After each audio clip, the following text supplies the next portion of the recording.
Makanya di malam pertama Nabi Ibrahim mimpi, beliau nggak menolak dan nggak mengiyakan mimpi itu. Sing-singkan lengan bajumu, kata Nabi Ismail, sampai nanti bercak darahku ini nggak mengotori bajumu.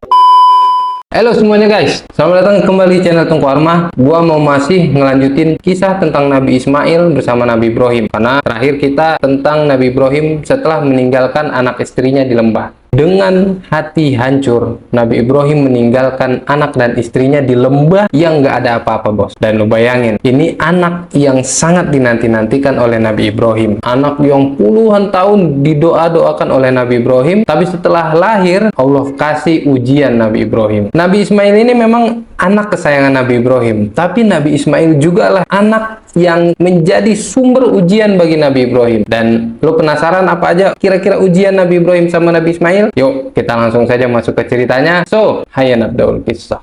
Tala'al badru alaina min thaniyatil wada' wajaba syukru alaina ma da'a lillahi da'.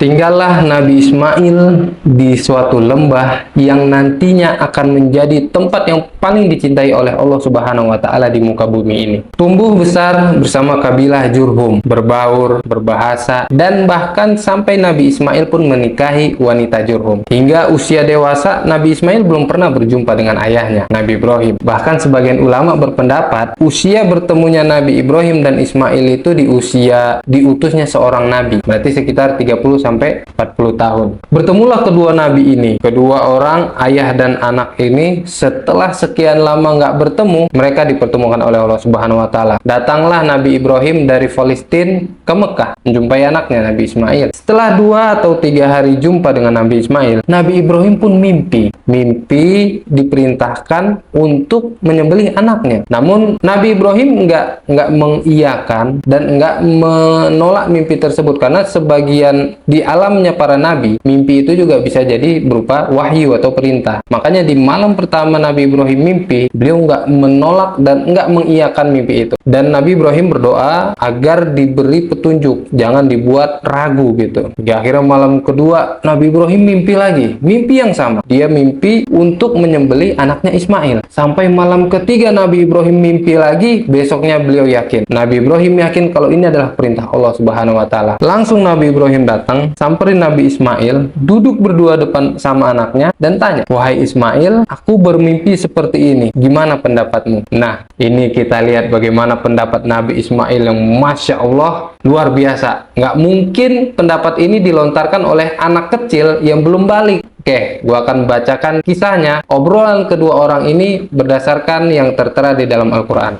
Allah ceritakan kisah ini, Allah abadikan kisah mereka ini di dalam surat As-Saffat ayat yang ke-102, di mana Allah Subhanahu wa Ta'ala berfirman, "A'udzubillahi minasyaitonirrajim. Falamma balagha ma'ahu sa'ya qala ya bunayya inni ara fil manami anni adbahuka fanzur madza tara." Kata Nabi Ibrahim, tatkala sudah sampai di usia sanggup, kata Allah, nanyalah Nabi Ibrahim kepada anaknya, "Ya bunayya, wahai anakku sayang, inni ara fil manam, sungguhnya aku melihat di dalam mimpiku, anni azbahuka, kalau aku menyembelih kamu, aku sembelih nih kamu nih." Terus Nabi Ibrahim tanya, "Fanzur madza tara, gimana pendapatmu?" Kata Nabi Ibrahim. Lihat jawaban Nabi Ismail. Di sambungan ayat ini, Nabi Ismail bilang, "Qala ya abati." Ya abati, abati ini panggilan wahai ayahanda, ayahku tersayang, panggilan yang paling mantap lah. Ya kalau biasa kita bilang ya abi, ya aba, sama aja sebenarnya, cuman hanya bahasa aja. Ya abati, wahai ayahku. Kata Nabi Ismail, "If alma tu'mar satajiduni insyaallahu minas sabirin." Wahai ayahku yang tercinta, lakukanlah apa yang diperintahkan kepadamu. Kalau itu perintah Allah, lakukan. Kata Nabi Ismail, satajiduni insyaallahu minas sabirin, maka engkau akan mendapatkan aku nanti kelak sebagai orang-orang yang sabar. Masya Allah, luar biasa. Bos, kalau kita diperintahkan, nih kita punya anak kita tunggu setahun 2 tahun, tahu-tahu lahir, Allah kasih perintah yang untuk diasingkan, habis diasingkan dia udah gede disuruh sembelih. Mau nggak bos? Kira-kira mau nggak berkorban? Nah, itu orang tuanya. Terus anaknya, kira-kira mau nggak? Anaknya nurut nggak? Kira-kira bos bakal punya anak, kalau kita sampaikan ini perintah Allah, gimana nak? Kira-kira anak kita kayak gitu nggak? Ayah, kalau emang itu perintah Allah, lakuin aja. Wah, kalau bisa kayak gitu mantap bos. Tapi ini memang nabi ya, beda level sama kita. Nabi Ibrahim dan Nabi Ismail, Masya Allah, beda level. Sabar, nurut sama Allah. Nah, akhirnya sepakatlah kedua nabi ini untuk menjalankan perintah Allah Subhanahu wa Ta'ala. Mereka berangkat menuju lokasi penyembelihan. Akhirnya Nabi Ibrahim membawa Nabi Ismail ke suatu daerah yang sekarang kita kenal namanya Mina. Tatkala sudah Nabi Ibrahim membaringkan anaknya, kemudian pisau pun sudah hampir sampai, pokoknya benar-benar sudah detik-detik terakhir. Gue merangkum percakapan yang, wah, gue baca sendiri ini sedih banget bos. Serius, percakapan Nabi Ismail ke Nabi Ibrahim menjelang disembelih. Nabi Ismail ngomong ke Nabi Ibrahim, ya abati usdud ribati hatal at-tarib, kata Nabi Ibrahim, wahai ayahku, kencangkanlah ikatanku biar aku nggak gerak-gerak lagi. Ini udah minta dikencangin gitu. Dan waqfif anni siyabak, kemudian sing-singkan lengan bajumu, kata Nabi Ismail, sampai nanti bercak darahku ini nggak mengotori bajumu. Fatarohu ummi fatahzan, dan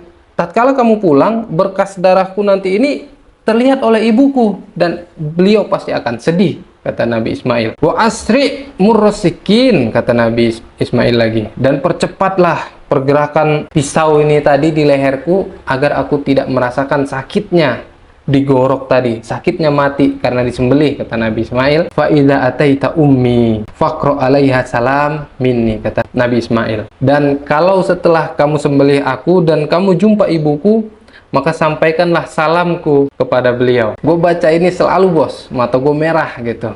Jadi benar-benar ucapan orang yang sudah pasrah, sudah ikhlas. Allah memang sebutkan dalam Al-Quran tadi, tatkala mereka sudah benar-benar ikhlas menyerahkan diri kepada Allah Subhanahu wa Ta'ala, maka Allah panggillah Ibrahim. Ayya Ibrahim, kata Allah. Jadi benar-benar pisau ini sudah mau sampai leher Nabi Ismail, maka keluarlah keajaiban Allah. Nah, setelah mendengar ucapan Nabi Ismail tadi, Nabi Ibrahim benar-benar sangat bersyukur. Nabi Ibrahim bilang, nikmal auni anta ya bunai, kata Nabi Ibrahim, sebaik-baik pertolongan adalah engkau wahai anakku, ala amrillah, atas menjalankan perintah Allah Subhanahu wa Ta'ala. Luar biasa, dua anak ini benar-benar nurut dan ikhlas menjalankan perintah Allah Subhanahu wa Ta'ala. Itu cobaan kedua. Cobaan pertama kita udah ceritakan sebelumnya kan, gimana Nabi Ibrahim diperintahkan untuk meninggalkan Ismail yang masih bayi. Udah gede disuruh sembelih, dan alhamdulillah semua yang Allah perintahkan ini dilakukan dengan baik oleh Nabi Ibrahim alaihissalam. Masya Allah. Ketika benar-benar kedua nabi ini sudah menjalankan perintah Allah, akhirnya Allah ganti. Yang tadinya Nabi Ismail yang akan disembelih, Allah ganti dengan sembelihan yang besar, yaitu sebagaimana ulama sepakat itu adalah kambing atau domba ya. Allah sebutkan dalam Al-Quran, wa fadainahu bidzibihin azim, dan kami tebus anak itu dengan seekor sembelihan yang besar. Nah, hal ini, perbuatan Nabi Ibrahim menyembelih anaknya yang Allah ganti dengan hewan kurban, akhirnya menjadi amal atau ibadah bagi kita sampai hari kiamat, yaitu sembelihan kurban setiap Idul Adha. Dan ulama juga sepakat kalau setiap setetes darah yang mengalir dari kurban manusia, ini kedua nabi ini mendapatkan amal jariah. Luar biasa. Nah, turunlah perintah membangun Ka'bah. Sebenarnya Ka'bah ini sudah dibangun dari dulu oleh Nabi Adam alaihissalam. Dibangun oleh Nabi Adam bersama anaknya yang soleh banget, namanya Sid. Sya, Ya, Sa, Sid. Mereka bangun Ka'bah ini dahulu pertama kali mereka turun ke bumi, tapi hancur tatkala peristiwa banjirnya pada zaman Nabi Nuh alaihissalam. Hancur karena memang seluruh dunia ini banjir. Bahkan masing-masing orang punya versi ceritanya masing-masing, tapi kisah Nabi Nuh dan kapalnya ini sangat historik. Semua orang tahu ceritanya. Jadi dunia hancur, tenggelam, kecuali yang ada di kapal Nabi Nuh selamat, termasuk Ka'bah yang udah dibangun oleh Nabi Adam pun hancur, tinggal pondasinya aja. Nah, pertama kali Nabi Ibrahim meninggalkan Ismail pun Nabi Ibrahim tahu kalau di tempat itu ada pondasi Ka'bah. Turunlah perintah untuk menaikkan bangunan atau melanjutkan, meningkatkan, bikin Ka'bah gitu. Dibikinlah, dibangun berdua. Nabi Ismail dan Nabi Ibrahim aja yang bangun berdua. Mereka nggak ajak orang lain, nggak ajak jurhum untuk bantu, tapi yang benar-benar ngebangun itu Nabi Ibrahim dan Nabi Ismail. Tatkala baru dibangun, dulu mungkin bangunnya hanya dari tanah liat gitu kan, dibikin bangunan kota. Nabi Ibrahim melihat, mundur sedikit, ambil langkah, beberapa langkah ke belakang, ngelihat ini bangunan udah rata belum atasnya. Nah, bangun lagi sedikit, dinaikkan lagi, dilihat lagi, udah rata belum atasnya. Mundur lagi Nabi Ibrahim, sampai akhirnya pijakan Nabi Ibrahim, tempat yang Nabi Ibrahim injak untuk melihat Ka'bah ini udah rata atau belum, akhirnya Allah abadikan juga. Kalau kalian lihat di sekitar Mekah itu ada namanya Maqam Ibrahim. Maqam itu artinya adalah tempat berdirinya Ibrahim. Jadi tempat ini sampai sekarang kalian bisa lihat kalau kalian umroh ke Mekah, Masjidil Haram. Setelah itu Nabi Ibrahim bilang sama Nabi Ismail, "Wah Ismail, ini harus dibuat kokoh ini Ka'bah ini. Jadi tolong cari batu yang kuat untuk kita kokohkan Ka'bah." Pergilah Nabi Ismail cari batu. Setelah beberapa lama balik. Ternyata Nabi Ismail bawa apa? Batu yang bernama Hajar Aswad. Tanya sama Nabi Ibrahim, "Dari mana kamu dapat ini?" Kata Nabi Ismail, "Dari Allah." Memang batu Hajar Aswad itu turun dari surga. Awalnya putih, lama-kelamaan jadi hitam karena dosa manusia. Karena memang setiap orang yang haji setelah Nabi Ibrahim itu semua orang cium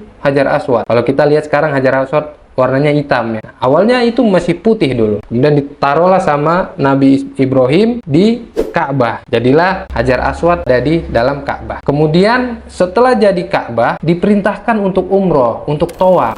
Tawaf mengelilingi Ka'bah. Kemudian setelah tawaf 7 kali, disunahkan untuk mencium Hajar Aswad. Kemudian kalau sekarang disunahkan untuk sholat di belakang makamnya Nabi Ibrahim. Dan rangkaian ini semua nanti Allah jadikan ke dalam manasik haji dan umroh. Luar biasa ya. Dari Hajar juga panen pahala. Beliau yang pertama kali mencetuskan ibadah sa'i atau rangkaian amalan sa'i ya, yang tadi pertama kali mencari air buat Ismail, itu juga masuk ke dalam rangkaian ibadah haji atau umroh. Kemudian dibangunlah Ka'bah oleh 2 orang, Nabi Ismail dan Ibrahim, diajarkan tawaf, terus disunahkan untuk mencium Ka'bah, yang insya Allah semuanya ini jadi rangkaian manasik haji dan umroh. Jadi jelas kebayang setiap orang yang melakukan ibadah haji dan umroh, pahalanya pun akan mengalir kepada Nabi Ismail dan Nabi Ibrahim. Luar biasa. Kemudian datanglah perintah, Allah perintahkan Nabi Ibrahim untuk memanggil orang berhaji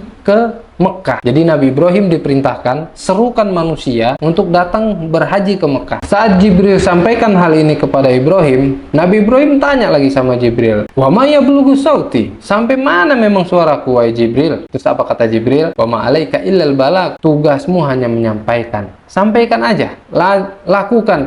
Allah perintahkan, lakukan. Lalu Nabi Ibrahim berdiri di dataran tinggi lalu berteriak, "Ayuhan nas, u'tu ilal hajj." Dan dengan secara hikmah Allah Subhanahu wa taala, suara Nabi Ibrahim ini dibawa oleh angin ke seluruh pelosok bumi, sampai akhirnya seluruh manusia mendengarnya dan mereka berbondong-bondong berhaji ke Mekah. Jadi setelah itu kota Mekah yang tadinya adalah tanah tandus, lembah yang nggak ada apa-apa, akhirnya menjadi tempat yang paling Allah cintai di muka bumi karena ada rumah Allah di situ, ada Ka'bah di situ. Jadi tempat orang-orang yang bertauhid Mekah. Nah, pertanyaannya adalah Mekah yang awal mulanya dibangun dengan tauhid, kok bisa sebelum diutusnya Nabi Muhammad itu penuh dengan kesyirikan? Kok bisa Ka'bah itu penuh dengan patung-patung, berhala, Hubal, siapalah nama patung yang lu tahu, sebutin aja, you name it. Kok bisa? Nah, di video selanjutnya gua akan ceritakan siapa sih manusia pertama kali yang membawa berhala ke Mekah atau ke Ka'bah setelah peninggalan zaman Nabi Ibrahim dan Ismail alaihissalam. Makanya bagi kalian yang masih mau mendengar dan tertarik dengan channel ini, silahkan subscribe dan like konten ini. Komen menurut kalian apa aja yang perlu kita ceritakan, dan kalian juga boleh